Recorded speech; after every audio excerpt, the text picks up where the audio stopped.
First, you have to open your computer.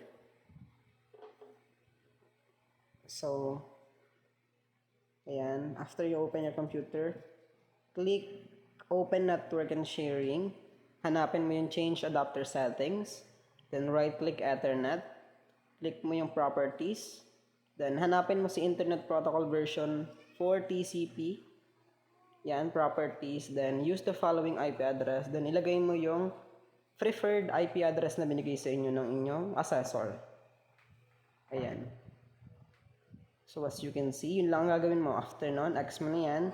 Then click Change Advanced. Then expand mo si All Networks. Then turn off password sharing. X. After nun, punta ka sa File Explorer. So bali dalawa dyan ang pwede mong pindutin. Meron sa start, meron dito sa baba. Pero depende yan sa computer na gagamitin mo. After that, i-right click mo si this PC. Then, click mo si Properties. Then, Change Settings. Yan. Ang gagawin mo naman is papalitan mo yung desktop ng server.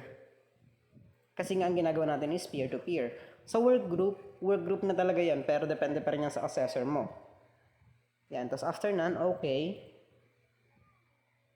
Then, magre-restart siya ng kusa. If i-restart mo, pipindutin mo yung okay.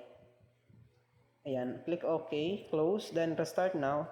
Ayan, magre-restart siya ng kusa. So, bali, antayin mo lang siya. Then, magpuproceed na tayo sa kabilang computer, which is gagamitin natin as client.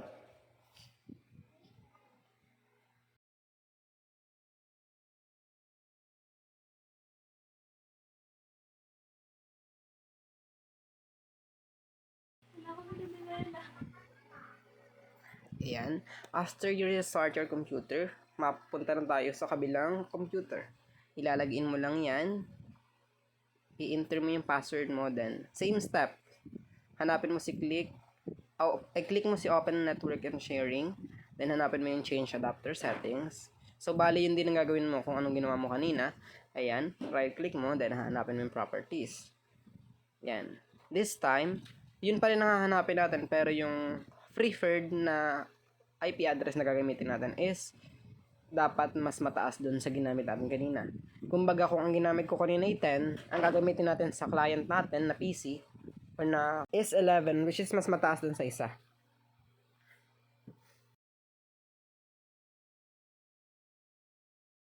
Next yan, turn off mo lang si password protected sharing. Then, access mo na yan. Then, hanapin mo na si File Explorer. Yan, dalawa rin yung mahanap mo dyan. Right-click mo sa this PC, then click mo si Properties. Then, work, yan. Papalitan mo yan. This time, ang ipapalit mo naman sa computer name is client. Yan. Yan. Okay. Ayan. Okay mo lang yan. Tapos, click mo yung X or close. Then, restart now. Yan. Antayin mo lang din siya mag-open.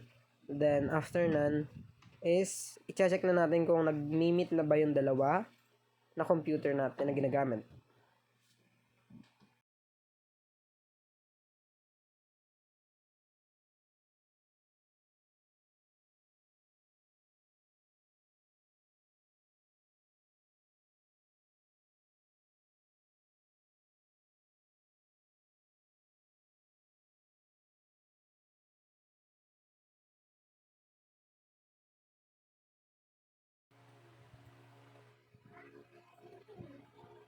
Ayan, so you just have to wait until mag-open yung client mo. Ayan, as you can see, ganyan ang itsura ng client. Then, lalagin mo lang ulit, lalagin mo yung password mo or yung password ng computer. Then, antayin mo lang siya mag-loading. Then, after niya mag-loading, is ang gagawin pala natin, ang gagawin ko pala ngayong part is i-check natin kung nag-meet na ba yung dalawa. Kung nag-meet na ba yung client at yung server. Kasi nga, ang ginagawa natin is peer-to-peer. Ayan. Pero bago tayo pumunta sa file, kailangan muna nating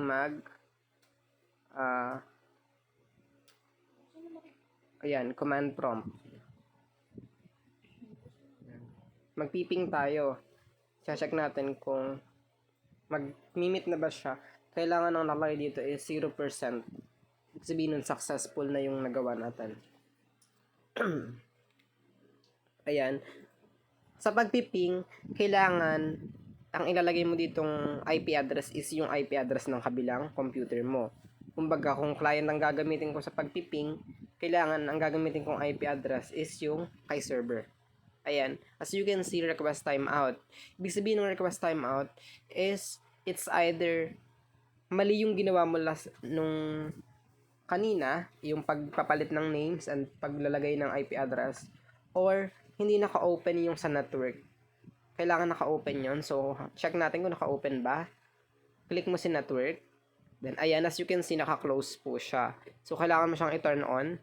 Ayan, turn on network discovery. Then, yes. Ayan. Yan. And make sure na pareha silang nakabukas. Yan, lagi yung sinasabi sa inyo ha. In order to see kung magkaka-connect na ba yung PC, kailangan parehas naka-turn on yung network discovery. Ayan. Then after nan, babalik ulit sa command prompt. Tapos, i-check mo ulit kung okay na ba. Yan. Pag nag-request timeout ulit, ibig sabihin, yung kabila is hindi pa naka-turn on. Kaya, kakasabi ko lang kailangan pareho. So, make sure na naka-turn on siya pareho. Ayan. So, pag ganun, nilipat tayo sa kabilang PC, which is our personal computer, which is yung server natin. Ayan. So, ito yung server natin. Ayan, i-check natin siya. Kung naka-open na ba yung network niya. Or kung naka-turn on na ba yung network niya. Ayan. Wait nyo lang siyang mag-loading kasi nga, nag-loading pa siya. Close. Then, open mo yung network. Ayan, as you can see, naka-close din siya. So, kailangan mo siyang i-open para mag-meet yung dalawa. Ayan. Huwag kakalimutan na gawin to ha. Hindi ka pwede mag-proceed sa part 2 hanggat hindi mo natatapos to or hindi mo na-check kung nag-meet na ba yung dalawa mong computer. Ayan, after none, as usual, kailangan mong i-check kung nag-meet na ba. Ayan. So, ang gagamitin natin dito ng IP address is yung IP address ng kabila. Ayan, as you can see, hindi na siya nag-time out. Ibig sabihin, 0% loss. Ibig sabihin, tama na yung ginawa mo and wala nang problema. Then, i-check mo naman sa file explorer mo in network, specifically sa network, kung lalabas ba yung dalawa doon. Kailangan lalabas. And make sure na yung dalawa mong PC is ayan, pinakita dito, as you can see, i-check niya rin dito sa kabilang PC niya kung mag-meet ba sila. So, pag hindi yan nag-meet, ibig sabihin may mali kang ginawa. Or pag nag-time out yan, or error, or unsuccessful, ibig sabihin mali. Pero yan, as you can see, 0% loss, which means tama yung ginawa mo, walang mali. Yan, after nan, i-check mo lang yung, re-refresh mo yan, i-check natin kung lalabas ba dyan yung dalawa. Yan, ganun dapat ang itsura nan. Kailangan parehas na PC mo yung nakaganan. Pag hindi nakaganan, ibig sabihin mali. So, yan. After nan, pwede na tayo mag-proceed sa installation of DNS and Active Directory Domain Services. Ayan. Pero, bago tayo mag-install, ito yung lagi nakakalimutan ng iba. Make sure naka-obtain si client. Bago ka mag-install, kailangan naka-obtain si client. So, ayan. I-check natin yung client natin kung naka-obtain ba siya. Open mo lang yung yan, advance. Ayan, network sharing. Check mo kung naka-obtain or i-obtain mo. Yan. Ito yung nakakalimutan mo ng ibang student. Kailangan siya naka-obtain na. And after na okay na, close. Yan. After nan, pwede ka na mag-proceed sa installation.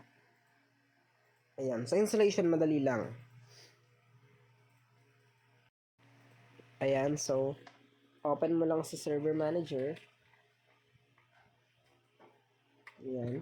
Then, ayan, pwede yung pindutin mo lang itong nasa add roles and features, or pwedeng itong nasa taas. It's either the two. Pipili ka lang isa. Parehas lang naman ang lalabas dyan. So, yan. Next. Next mo lang yan.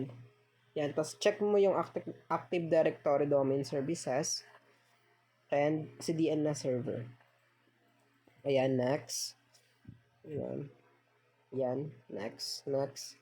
Yan. Huwag kakalimutang i-click yan. Yung restart the destination server if automatically. Kasi may mga nagkakamali dito.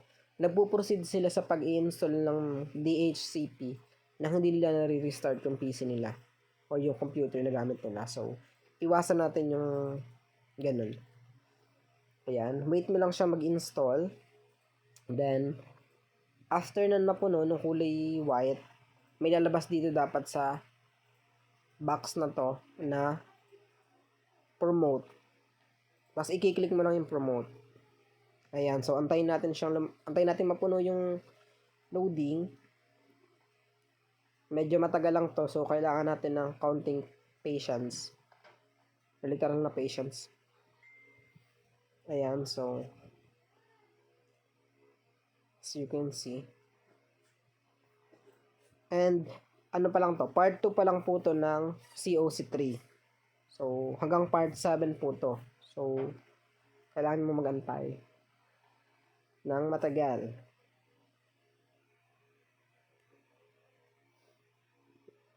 Ayan. So, ayan. Lumabas na si promote. I-click mo lang yung promote the server to domain controller. Ayan, promote. Ayan. Add a new for us. Then, lagay mo yung domain name nyo. Yung root domain name. Ayan. So, ang gagamitin ko dyan is css.com. Caps lock yung css tapos .com na maliliit. Ayan. Ayan, next. Then, ayan. Lalagay mo lang yung password na gagamitin mo. Kasi sa amin, ang pinapassword namin yan is C na malaki, then SS, then at 12345. Pero siguro sa school nyo or sa ibang school, baka iba yung gagamitin. So, yan, next. X mo lang yan. Or next na diretso. Ayan, next. Ayan, antay mo lang siya mag-loading. Then, install. Antay mo lang ito mag-loading, then proceed ka dun sa install. Ayan, after nan, next. Next mo lang yan. Puproceed tayo. Ayan, next mo lang yan. Proceed lang. Next. Yan. Tayo mo lang siya mag-loading. Ito, medyo matagal din itong lumabas.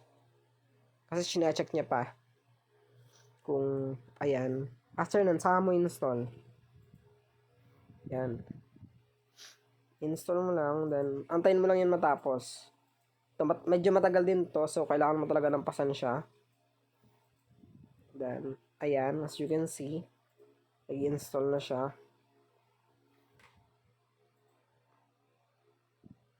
Ayan.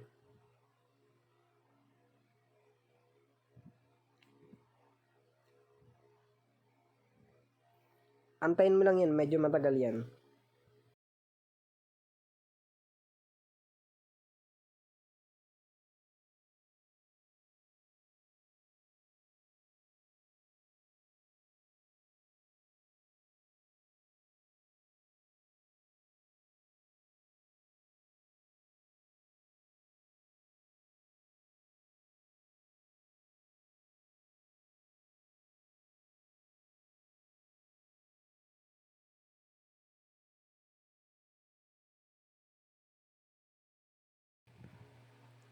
Ayan, so, di ba sobrang tagal niya as in.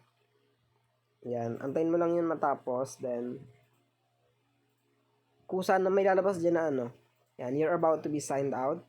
Kusa na yan, so kahit pindutin mo or hindi, magsasign out at magsasign out. Or mamamatay yung PC mo para mag-restart. Kusa na yan. Yan. Close mo lang yan, or X. Yan, tas ayan, restarting. Ito. Medyo matagal din to. Medyo matagal talaga sa restarting, pero kung kaya mo namang mag-antay, okay lang. Ayan, antayin mo lang din mag-open siya. Then, ayan. Okay na yan. Proceed na tayo sa kasunod. After niya mag-open.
Ayan, so, ayan. Pagka-openan, ayan, unlock mo lang yung PC mo or yung computer na gamit mo.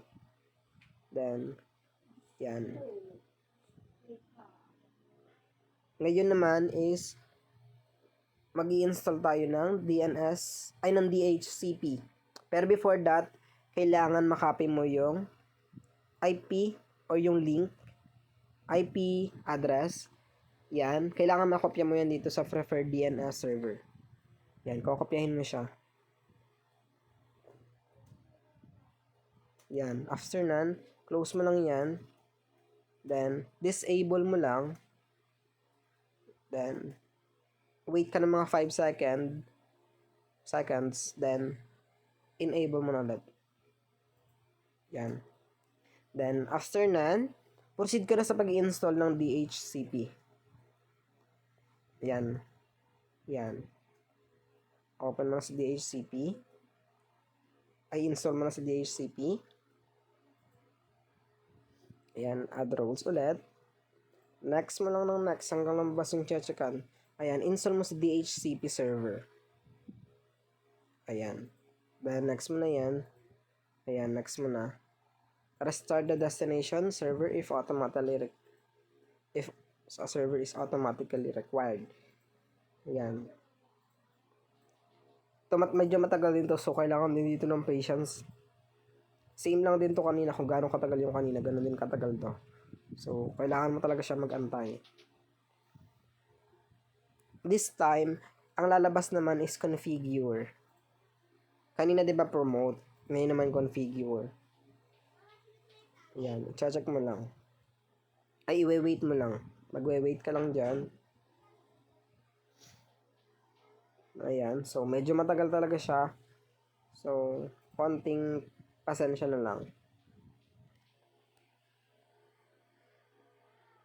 Ayan, so complete DHCP configuration.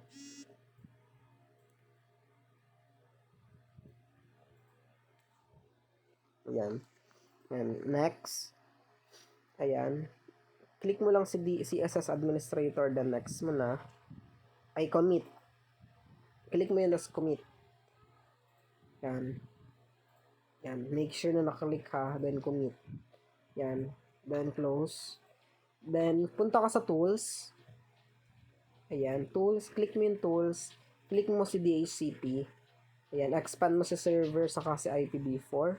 Right click mo yan, tapos new scope. Ayan. Next. Lagay mo my scope 1. Naka-caps lock lahat, pero depende pa rin yan sa school. Ayan, ilagay mo lang yan. IP address. Yan, yung tinuturo dyan sa arrow, ibig sabihin, yan yung number ng scope mo. Since 1 ang scope ko, unang scope natin to, so 1 yung nakalagay dyan. Next mo lang yan. Yan, make sure na matanggal yung blue. Yan, next, finish. Then, gawa ka pa ng pang scope. In case naman na hindi mo magamit yung scope 1, may reserve ka na scope 2. Yan, kahit ilang scope ang gawin mo. Depende sa'yo. Ayun, as you can see, pangalawang scope to. So, ito yung nakalagay dito sa pangatlong column. Ayan. So, next mo lang yan. Same step lang din. Next mo lang. Yan. Make sure na yung 2 ay nakaano ha. Yan. Yan. Make sure nakaganan. Next. Ayan. After nun, X mo na yan. Then, ayan. Ayan. Part 3 na tayo. Ayan. Open mo lang si Server Manager. Then, Tools. Click mo si Tools. Then, click mo si Active Directory Users and Computer. Ayan. Ayan. Expand mo lang si css.com. Ayan. Right-click mo yan. Then, create new. Ayan. Create organizational unit. Ayan. Ang gagamitin ko dito ang pangalan ay CSS pa rin. CSS unit. Then, okay. Right-click mo si CSS unit. Ayan. New. Then, user. User 1. Ayan. Huwag kakalimutan yung logo name. Ayan. Then, password mo. Ayan. Password mo. Then, make sure na checkan mo yung password never expires. Ayan. Next. Check mo si password never expires. Don't forget. Then, pwede ka pang gumawa ng isa pang user in case nga magka-problema sa una mong user. Yan, user 2 naman.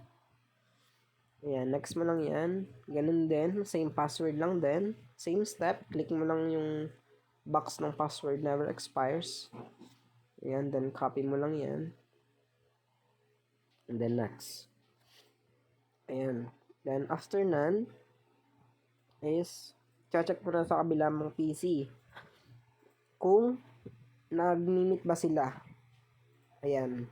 Kailangan may lalabas na yes dun sa kabila. Parang gusto mong makita yung PC mo ng ibang PC. Ayan. As you can see, ayan, discoverable na yung PC na is yung client mo kasi nga, inopen na natin. Ayan. Yes lang natin yan. Then, ayan, balikan na dito sa server PC mo. Then, ayan. X mo lang yan.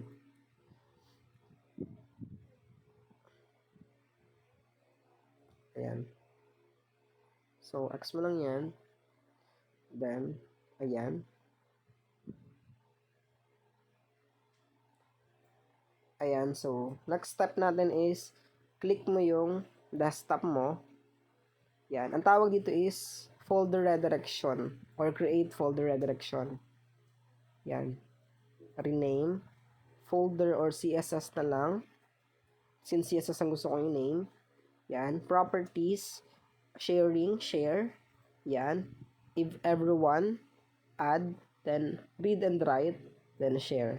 Yan. Done. Ayan. So, kailangan yung advanced sharing kasunod. Share this folder. Then, ayan, allow mo yan, tapos add mo yung dalawa mong user. Para yung user niyan, na ginawa mo dito sa server mo, is pwede mo rin ilagay dun sa client na PC mo. Ayan. Make sure na naka-allow sila pareho. Ayan. Huwag kakalimutan i-allow. Then, yan. Okay, apply. Okay. Then, i-copy mo yung network path.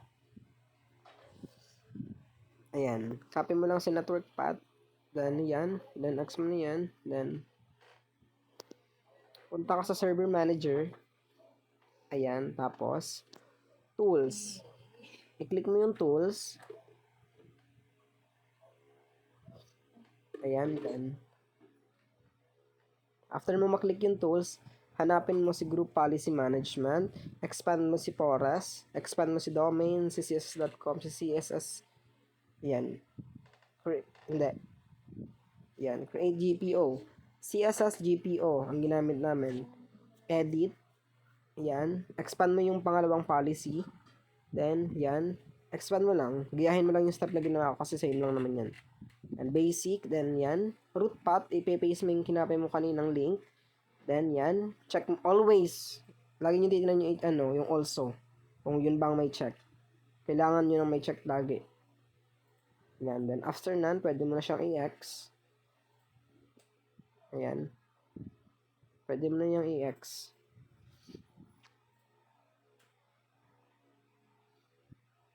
Ayan. Yan. Properties. Ayan. Always check. Kaya yung sabi ko kanina, kailangan walang check yung grant. Yan.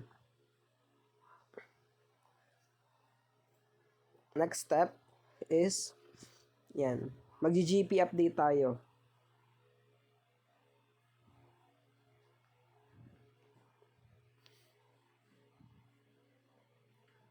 Ayan, so, restart mo muna yung PC mo. Ang gamit ko ngayong PC is yung client PC. So, ayan, restart mo lang siya. Then,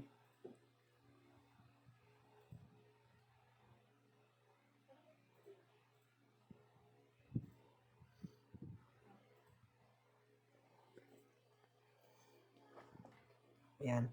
Ayan, pag open, ayan, ilagin mo lang yung St. Michael mo.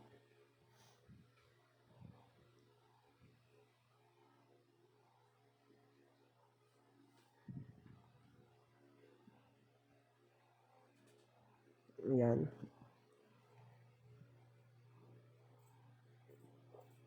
Kailangan ang iyong client na PC ay naka-domain. Make sure na naka-domain yan. Or i-domain mo na mismo. Yan. Kailangan naka-domain yan. Click mo yung domain. Ayan. Burahin mo yan. Tapos checkan mo yung domain. Tapos ilagay mo yung root path. Yung root path name. Nag-gamit mo sa pinakaunang step kanina. Yan. Administrator na lang. Depende pa rin yan sa'yo. Yan. Yan ang gusto kong pangalan ng domain ko. Then password. Ayan. Then okay.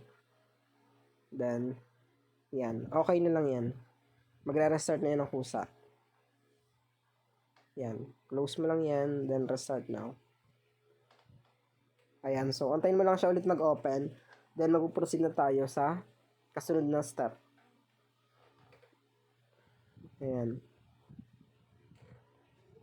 Ayan. Sa pagre-restart, medyo matagal din to. Pero, antay lang.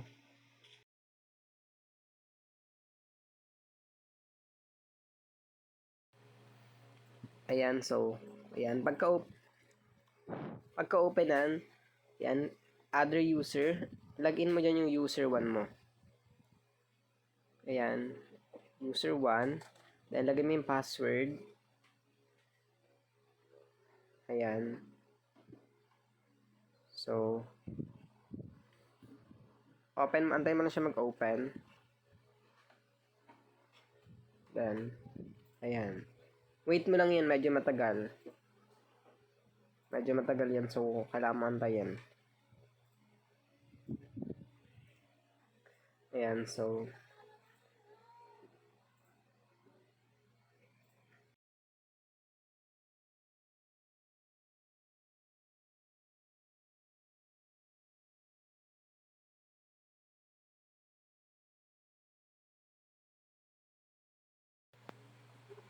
ayan, so yan. Pagtapos ng ganun, ayan, click mo lang yan.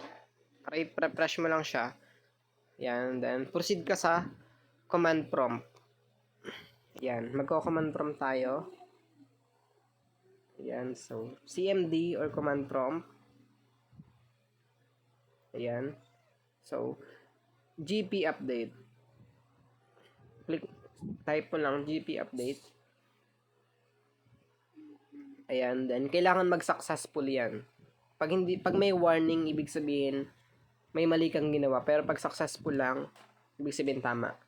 Ayan, since successful lang yung nakalagay, tama yan. So, pwede mo nang i-restart yung client o yung computer mo na ginagamit mo. Ayan, make sure na walang warning. Ayan, so pwede mo nang i-restart. Then, ayan. Restart mo lang, then antayin mo lang mag-open.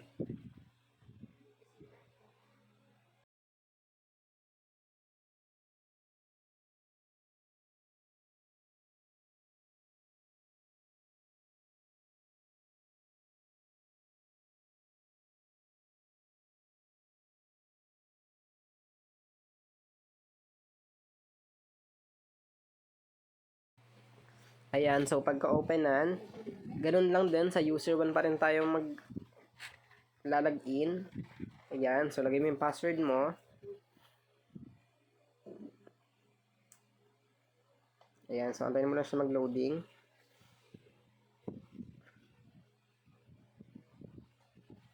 Ayan, so medyo matagal din to, pero konting tiis lang.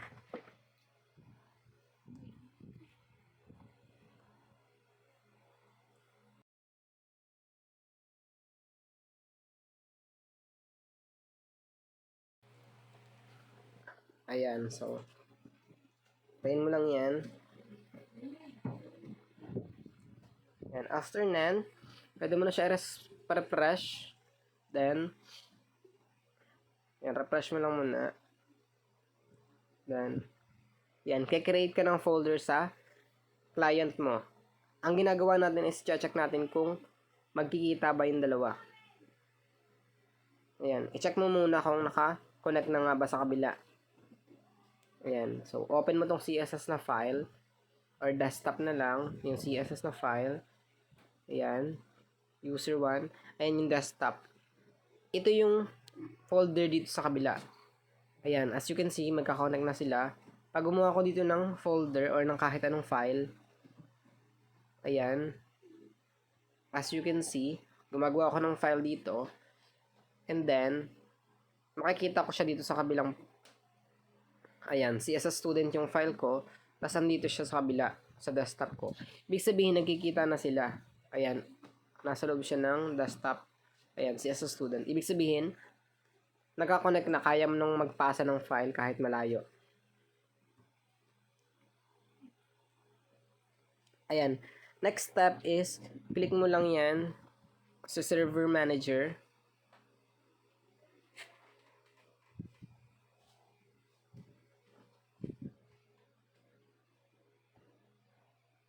Ayan, si control panel pala muna.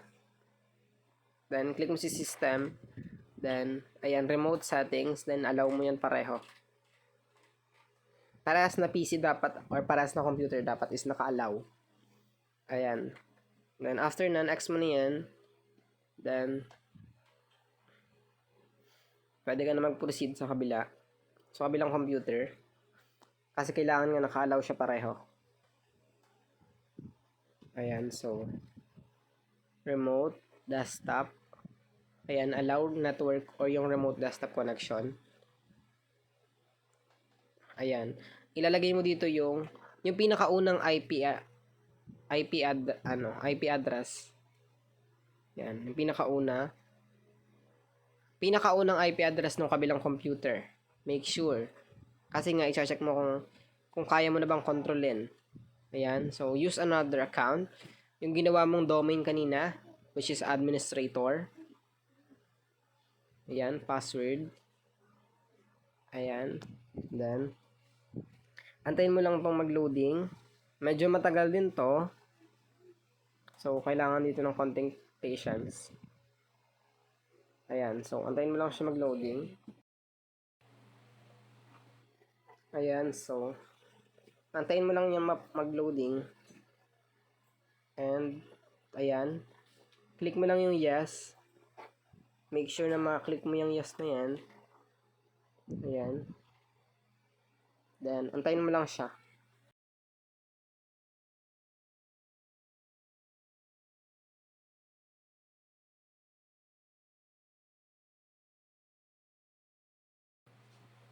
Ayan.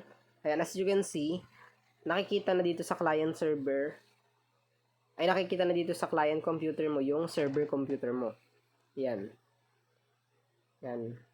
And as you can see, pwede natin siya kontrolin. Ayan. Yan yung laman ng, ito yung laman ng, ano mo, ng server mo. And nakikita ko siya kahit saan ako pumunta. Ayan. X mo yan. Then, ayan. Ayan. Next step, punta ka sa server manager. Ayan. So, add roles and features. Ayan. Mag-i-install tayo ng another one. Ayan. hanapin mo si Print and Document Services. Yan, add features, next, next, next, next. Yan, restart the destination. Yan, install. Ayan, so aantayin mo lang siya mag-loading. Again, medyo matagal din po to. As usual naman, kung gaano katagal yung kanina sa installation, ganun din po katagal dito. Ayan, so antayin mo lang siya mapuno yung white.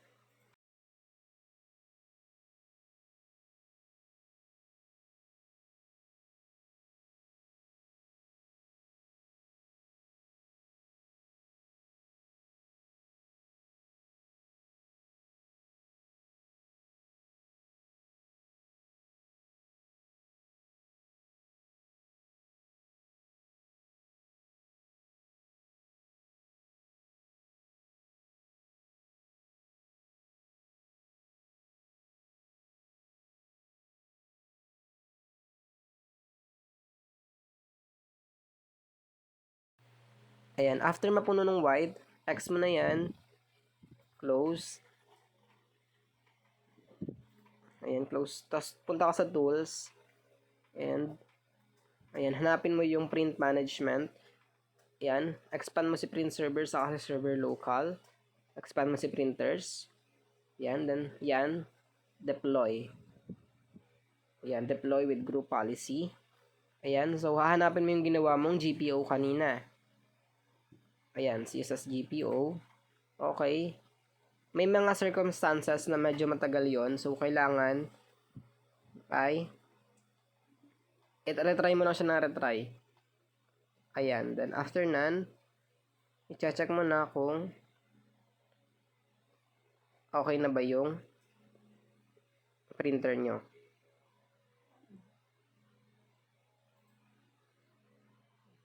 Ayan. And as you can see, may check na yung Microsoft Printed PDF. Ibig sabihin, parehas na PC is may check na. Ayan. Check natin dito sa kabila kung meron na din bang check or wala pa. Devices and printers. Ayan. Ibig sabihin may check na. Ibig sabihin, tapos mo na ang COC3. Yan ang pinaka last part ng COC3. So, yan. Since tapos mo na, congratulations. Pwede ka na mag-proceed sa kasunod na video which is yung COC